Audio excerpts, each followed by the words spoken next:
Okay, let's get started. Um, Thank you for joining us this morning. We'll try and get this session through in half an hour to have you away for 11. It might drift on a bit. Of course, that's dependent on the questions that are asked. So using the Q&A portal, please do ask questions as we go forwards.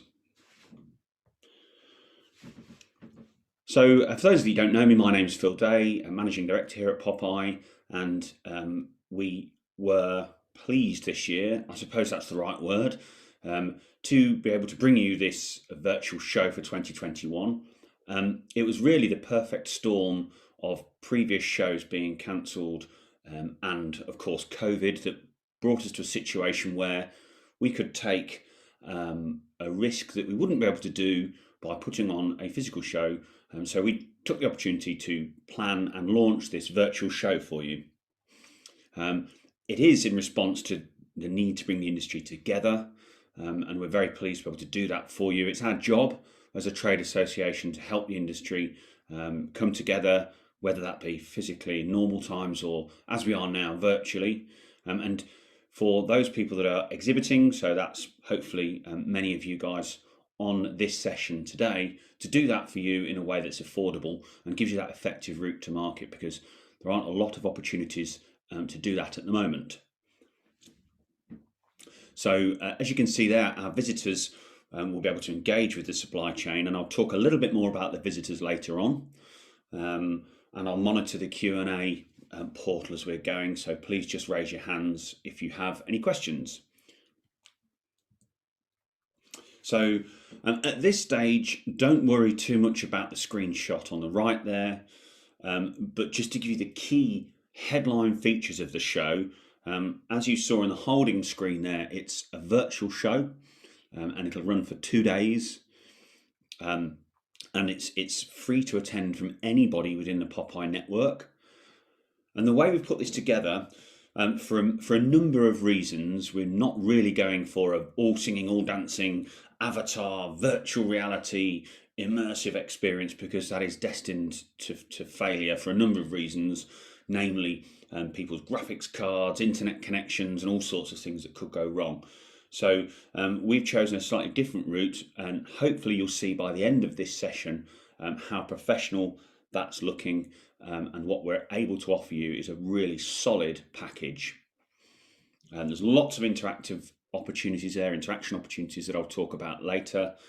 And as is customary at the expo, whatever that expo looks like at this time of year, the Popeye Awards nominations will be announced, and we will be running a conference session, and I'll talk about that shortly as well.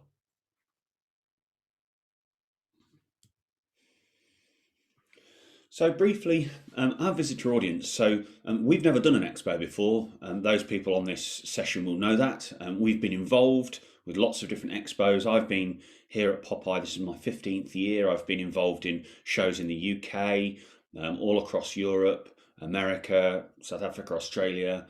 So we've got a lot of experience in partnering expos, but this is our first expo. So what we're relying on, and this is obviously a question that I'm sure many of you have, and I've already been asked by those people that have signed up. What we're relying on is Popeye's established network of brand owners and retailers across the UK and Ireland who are already really strongly engaged with us in all of our activities, whether that be sustainability, our awards now in its 15th year. We also have a strong network of agencies that are looking for supply chain partners, and these guys are all directly relevant to Popeye and our members. So you've got a really targeted audience. And yes, of course, the expo will be open to students. For those people that have ever done a physical expo and been bombarded by students, we will be open, but our target audience is retailers, brand owners, and the supply chain. So you can be rest assured there in the strength of our network. This next slide, the good news is this is as salesy as I'm going to get for the rest of the session, but really it's who should exhibit and why you should think about doing that. We are bringing the industry together. I've already talked about that. If you're involved in that industry in any way, whether it's digital technologies, design, manufacture, raw materials guys that have already signed up, then this is the show for you. That's what we're doing it for. A reminder for those people that have perhaps forgotten, we're a not-for-profit organisation. We do need to generate revenues to fund our business activities, which are all done on your behalf. So that's a key difference for us. And you'll hopefully see by the time I've talked about some of the features and the pricing structure at the end that we're really doing this in a way that is designed to help the industry, both sides of that client-supplier relationship. Okay, I was just checking the Q&A portal there. Apologies for the pregnant pause. So this, for what it's worth, I understand that it's a virtual expo, so a floor plan is pretty fluid, but we have two main areas, which are the sustainability zone and the innovation hub, the main expo area. And that will affect the message that those people that are taking part in those areas have on their stands, and also the visitors to the sustainability zone will obviously be arriving there with one main agenda. You'll also see on the left there, as I mentioned earlier, the Popeye Awards 2021 gallery will be live throughout the duration of the expo, plus also the nominations announcement will take place on day one, as is tradition. I did mention right at the top of the deck here today that we will have a seminar theatre. So that will be a mixture of live sessions, plus also some of the highlights from our 2020 online sessions, such as our Kellogg's and Pets at Home case study presentations that were so massively popular when we delivered them in Q4. So, registration will open next month. And at that stage, this is what registrants will be faced when they hit the POPAIexpo site. Simple registration process. And then on the 15th of June, when the show goes live, once you've got past that screen, this is what you'll be faced with. So that is the main atrium area, where you'll be able to navigate around the different parts of the show. You'll see on the left there any kind of help that's needed, whatever that may be, will be on hand live to help with those queries. But it's a really self-explanatory navigation system as you look on the totem on the right there, or the main hanging displays above. That will take you through to the main show areas, which you've seen are the sustainability zone, or the main expo and visitor hub. Before I click on the next slide, I'm just going to check if there's any more questions in. Okay. So you'll see here some mocked up stands that are really just indicative of what it's going to look like. The key thing here to understand is that we are putting together standard packages. There are 8 stand designs to choose from. What we are asking exhibitors to provide us with is colour schemes, logos and information, which I'll touch on. But the main area here that you navigate will be the exhibitor directory. And there's one question just come in there, bear with me. So a question there, can I have more than one stand in the different areas? Yes, and we already have 3 attendees at the expo, which are ARC and POP, 3A Composites and 100% Group, that have taken a stand in both zones. And the message and the colour scheme and the literature and the information that they'll be providing on those different stands will differ according to whether they're in the main zone or the sustainability zone. And I'll touch on that and the costs involved shortly.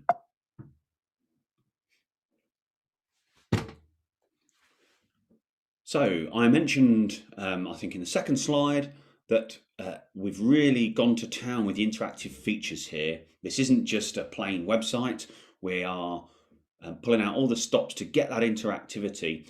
Now, you'll know from those people that have either visited a physical expo or exhibited themselves, some people can be a little bit reticent to come onto a stand. So what we've enabled visitors to do here is engage with exhibitors in a way that suits them. We've got a question coming in. I'll check on that now before I talk about these. So the question there, is the expo open to exhibitors outside the UK and Ireland? Yes, is the short answer to that question.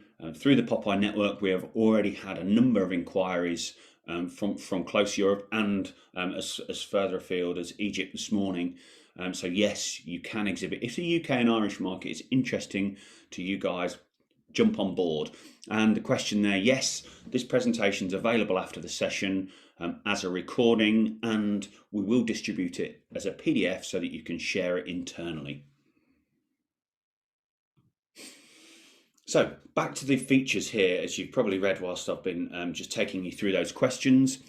So one of the key features here is, as I said, to get people interacting with you as an exhibitor. So that can be done in a number of ways. The most interactive, if you like, is for people to have live Zooms. Now, one question that came in on a call that I had yesterday was, does it have to be Zoom? The answer to that is no, it can be whatever platform, Google or Microsoft, whatever one-to-one meeting platform you use. You just need to have that set up, and that's part of our hand holding that we'll do in the run-up to the show to make sure that we've got all your information. And you can have any number of them as well. So if you've got 4 people that you want to staff the stand throughout the 2 days, and each one of those can have their own Zoom account ready to rock and roll, so that they can effectively, if you were lucky enough to have 4 live requests at the same time. They can also be scheduled in the future, or you can see bottom left there, the hotspot for live chat, so that you can, as a visitor, initiate a live convo with the exhibitor. You'll also see a hotspot right at the front there for business cards. Because our registered visitors will already have filled in the form, we know who they are. So if they don't have the time, perhaps, or the inclination just to jump on and go all singing or dancing, they can simply drop their business card with you, and that is, in effect, the same as at a physical show when you will have scanned somebody. The screen that you see top right, this is video content that you provide in the run-up to the show. We are on hand to help with that if you don't have the facilities to create your own video. We can do that. Unfortunately, that is at an extra cost, but we can do that for you. And you'll see in the middle PDF brochures to download. So again, if somebody just wants to take a brochure, they click, we know who they are, they deposit their business card with you, and they take away a PDF brochure. So there's lots of opportunities for people to interact, depending on whether they're just browsing or whether they really want to have that deep conversation with you, either live chat or face-to-face. And the video there is a real show reel to bring your business to life. So here you can see our 8 stand designs. So these haven't been given any colour treatments, but you saw on the last slide what our mock-up stand looks like. So these are, as you would expect, an exhibition stand, an expo stand to look like. And what we've done here on the next slide is just give you another mock-up.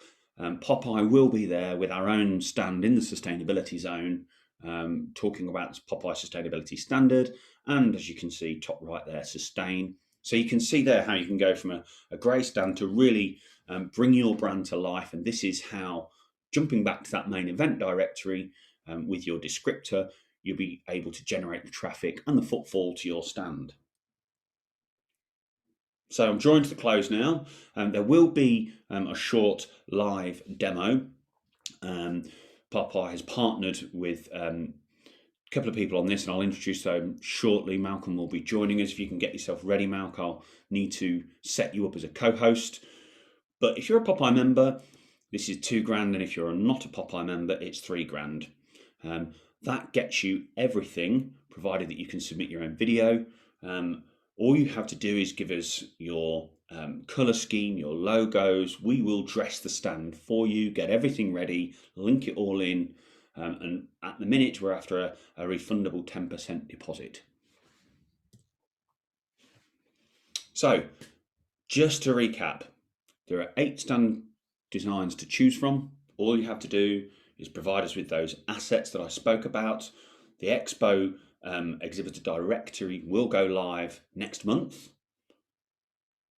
There will be live touch points all over your stand for people to interact with you in a way that suits them. And then the bottom point there, this is quite a nice touch.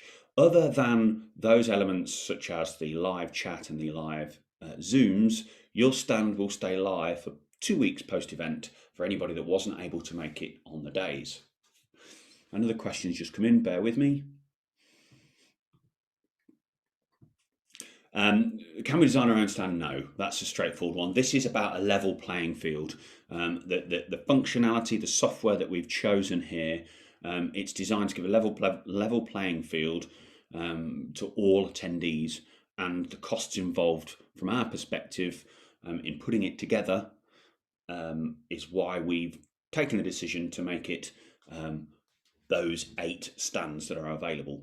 One more question. Deadline to provide the assets is May the 14th, I think it is there, Thomas. It gives us a month from that moment to the end. Attendees exhibiting over the 2 days, we don't know. We don't know. We've not done this before. I couldn't put a number on it yet. However, once we start the pre-reg that goes live next month, then we'll have an idea. So if that's something that is a deal breaker, I guess, hang on, wait. But all we'll have is pre-registration numbers as we move past launching this to visitors after March the 12th. So I think I've answered all those questions. The one thing I would say, just coming back to Martin from Shop Equipment there over in Ireland, is I made this point at the top. We've got a fantastic network. We had last year greater attendees joining us between the period of April to July than we had in the entirety of 2019. So we know this platform works. We know that the brand owners and the retailers do find this sort of thing accessible. We've got a fantastic audience in terms of award entrants, members. So that's what we're drawing on. That's our credentials, if you like. I think one question just came in there. So the deadline for securing a stand, I touched on this, 12th of March is when those prices stand. After the 12th of March, the prices go up, and that's because we need to have 20 sign-ups by the 12th of March in order for this to be commercially viable for Popeye, and we're currently at half those levels, so we've got 10 exactly. Mint joined us this morning as one of our latest exhibitors. The exhibitor list and the directory will be going up live, but we need 20 by the 12th of March, so that's why there's a bit of an incentive there for you to sign up, after which point those prices increase. Okay, I think I've answered everybody's questions, so just bear with me. Now I'm going to hand over. Malcolm, I need to just make you a panelist. So you now, Malcolm, in a second will be able to, there you go, you're a panelist now. So if you just want to unmute yourself, Malcolm. I have totally unmuted myself. Are you picking me up there? Perfect. So when you're ready, if you just want to share your screen and take us through a short demo of some of the functionality. So Mark, I'll let you introduce yourself and also some of the caveats that we discussed around what people will be seeing, and that this is a sort of work in progress. That's fine. Okay, I'll take over on the screen share now. Thank you, Phil. So let's just make sure. There we go. Right. Hopefully, everybody's able to see the atrium. Yes. So, okay. Well, I've got a confirmation from Phil there. That's great. So this is the live event space, and as Phil mentioned, this is a development platform where we're putting things together. So if anything does a bit of demonstration-itis on us, that's what it's about, arguably. So the atrium area, this totem that Phil was referring to is where the main navigation points are. Clearly the arrows are a little work of fiction, because the directions are rather academic in this space. But the idea is to have a reasonably immersive system that is engaging, but not trying to be photorealistic, because it isn't the same thing as a real exhibition. The information desk over on the left will be a clickable area, and that's where people will be able to get help with any information that they need. There will also be an element of help at the point of login. We anticipate there will be at least a handful of people from our experience who are attending as visitors who forgot what email address they registered with, and they're trying to register with the wrong one and things like that. So we'll be on hand to help people get in. You can probably see them on the totem here, the little live hotspot touch points. These are a facet of what denotes an interactive spot around the event space, and particularly on the individual stands.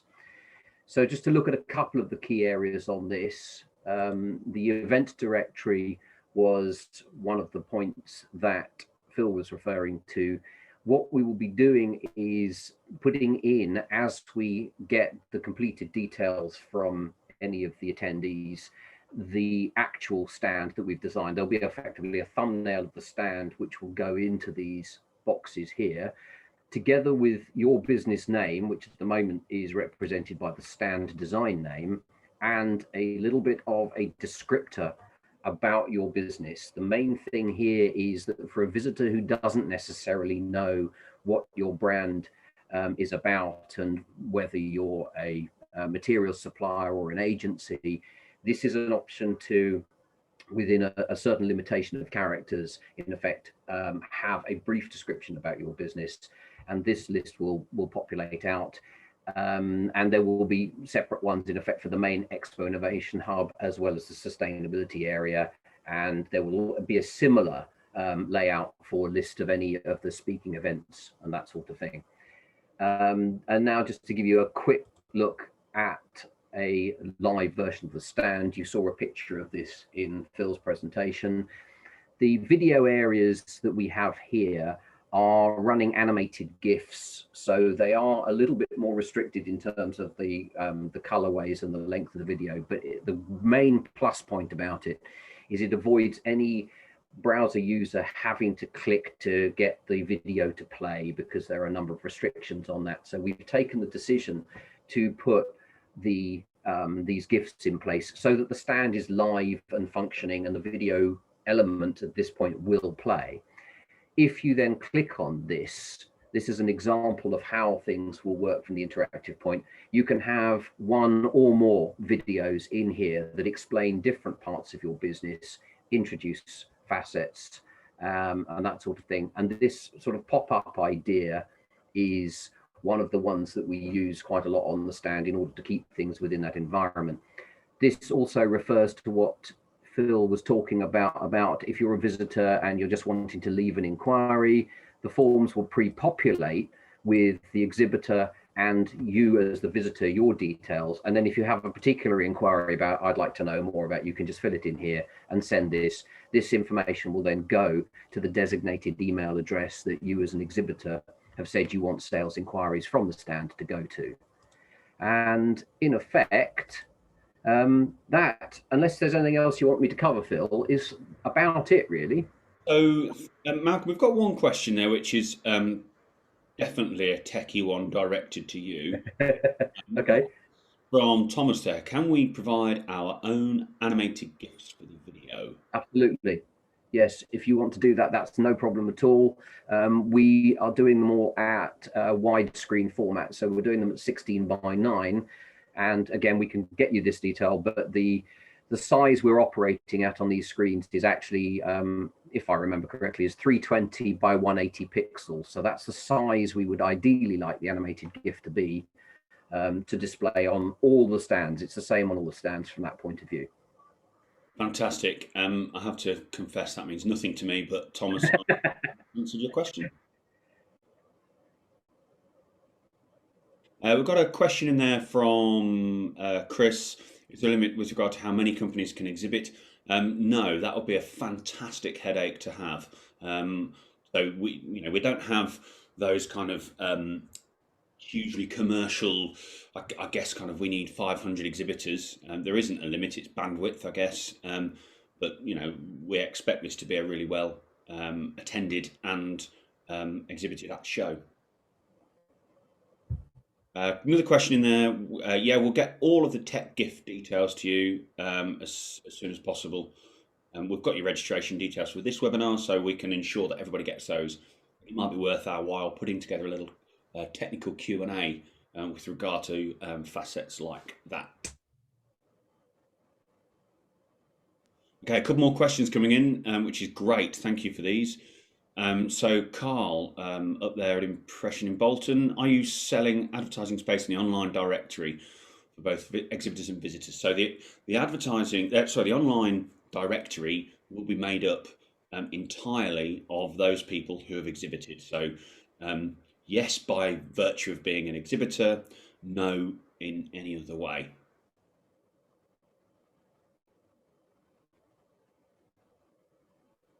I think I've answered all the questions so far. They're coming in a weird order on the Q&A portal, so forgive me if I sound a little bit like I don't know what I'm doing. I think I've answered everybody's questions. Another question coming in there from the Deans. How do people walk around the hall to find other exhibitors? Well, that's done through the portal there that Mount just showed with the thumbnails of the stand and the descriptors. So we're not doing it, as I mentioned at the top, we're not doing it in a kind of virtual reality way, because I think that's doomed to technical failure. Yeah, it's probably worth me showing you quickly as well. There's only one stand in this bit, but the two grey boxes we have up just under my name here are the previous and next stand buttons. So if somebody is just browsing through, they can do so that way. The other way, which again is going to be a little limited because of only the one stand in here, there is a guide which people can open up, and it will have a list of the different exhibitors here, which will paginate if it goes over a certain number. One of the reasons we keep a certain amount of control on this is ideally a larger screen desktop experience, but we are catering for it to work for mobile users as well. Obviously, it's a bit like trying to understand what somebody is talking about on a stand from 50 feet away, because you're not giving yourself the full experience, but you will still get all of the information. Things like the hotspot touch points around the stand are accompanied on mobile by a text menu, so people can know this is how I leave an inquiry, this is how I view brochures, and so on. Perfect, thanks, Mount. I've just answered a question. I think I have live on the portal there. Somebody was late, so yes, we'll be circulating this. It is being recorded, and there will be the PDF. Live chat. Somebody's asked a question about live chats. Yes, the live chat to be confidential between the participants of that chat.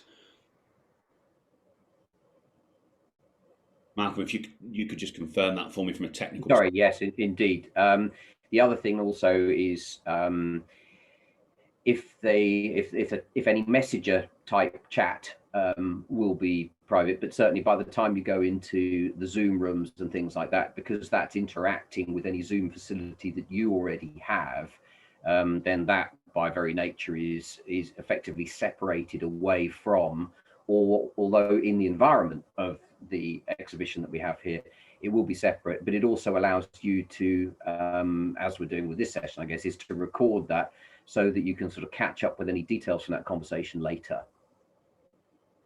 Perfect, thank you. Thanks for that, Malcolm. I think we've answered all the questions there. Yes, that looks like it. So if there are no more questions, I did answer a question earlier, which I'm just skimming through here, which is about having one more stand, so more than one stand, I should say. So yes, that's possible. If you want a second stand and subsequent stands, should you choose, you might have a standard products area and a particular offer for different areas. Second and subsequent stands attract a 50% discount. That's probably worth saying. I mentioned Arkan, 100% and 3A that are in both areas. So the second stand there attracts a 50% discount. If I may, Phil, one of the other questions that is something we've been asked sometimes with this is about the colorways on the stands, is where people have a particular concern over their brand and they want to make sure that the walls that are colored are flat colors, so it's exactly their brand color, then that is one of the options you can select at the time. Otherwise, we tend to, as we've done here, there's a slight graduation element, which gives a bit more of the sort of light and shade you would expect from a 3D structure that you have in an actual event space. So we don't depart from the colorways to the expense of those branded colors with the shading and so on. But that's an option that you can select at the time. Perfect. Thanks. Thanks, Matt. Okay, one last skim through. It doesn't look like we've got any more questions, but please, please feel free to come to me, which is phil@popeye.co.uk, with any questions that you've got. I know there are a couple of people on the session today with whom I have scheduled calls. So we will be reaching out individually to everybody that's attended today's session. More than happy to go through this in all the detail you need if there are specifics. But somebody's just thrown in a last minute question there.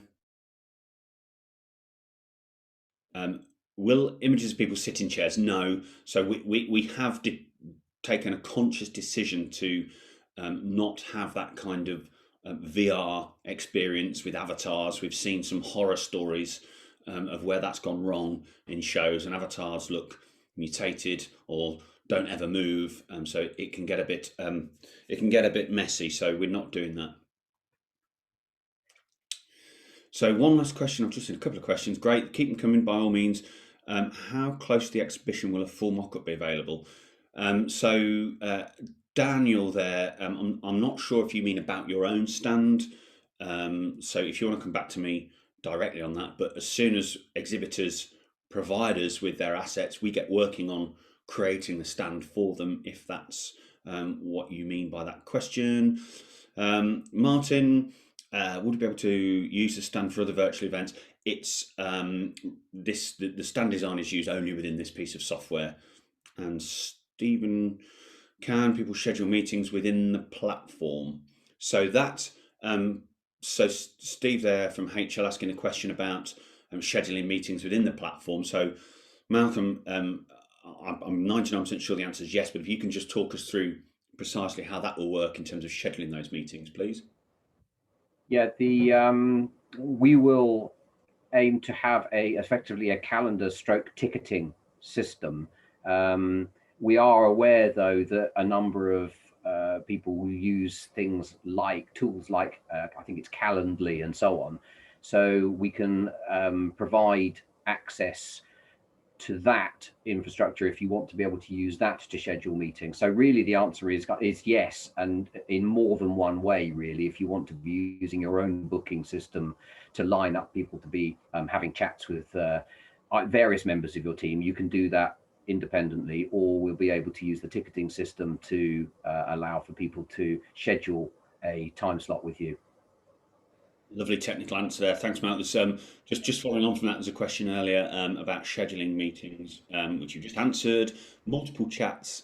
You can have, in terms of Zooms, you can have multiple meetings with as many people as you've got those accounts for. But Matt, could you just talk us through the chat forum, please, and the ability to have multiple chats? Yeah, I think if we're talking about the text-based messenger chat, then yes, you can have a number of those. Generally speaking, I think our sort of understanding of this is that people will be using that kind of chat as a sort of a meet and greet and an invitation to get involved in the better bandwidth communication of having, say, a Zoom call, things of that nature. So, and again, there, it's really a question of how many Zoom rooms you want to be able to publish, because we can have a list of the Zoom rooms and the team that are staffing the stand available in effect in one of the kind of pop-up window environments that we showed earlier. And that is where people can have the multiple communications going on. This is where it could be quite useful if you have if you do have people who have their own Calendly systems. So if there is a particular team member on the stand who is trying to book their own set of calls because people are specifically asking to talk with them, then they could be managing that independently. But we can work with you as we go about what's likely to be happening in terms of the number of team members you might be having on the stand, and the best way to be booking and scheduling calls so that you can meet the expectation of your visitors. Thanks, Mark. Just to repeat that we are recording this and will circulate the PDF for those people that have either had to leave or perhaps missed certain sections of it. A couple of questions. The coloured elements, Mark, the coloured elements of the stand. Quick question there around Pantone or hex references. The answer is hex references. Generally within the form, we'll make a link to a Pantone to hex converter that you can get to online. But yes, because this is web environment, we need hex colors. Thank you. And so the info touch points marked by the pulsing circles, there's a question coming there. So you have the ability for people to interact with you. So the GIFs is the videos. That's your video screen. Every stand has the option of having a video screen. You may not want one, but I can't think why people wouldn't. So that, as Mark said, you can have whatever number of videos, which are GIFs, in your video screen, your video wall.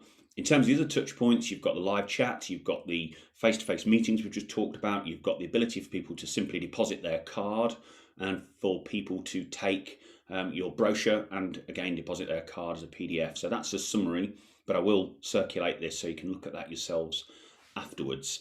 I think we've answered the questions there. Please fire away if there's any final questions. One thing, if I may, Phil, Sure. just to cover, the GIFs are the ones that we have on the stand.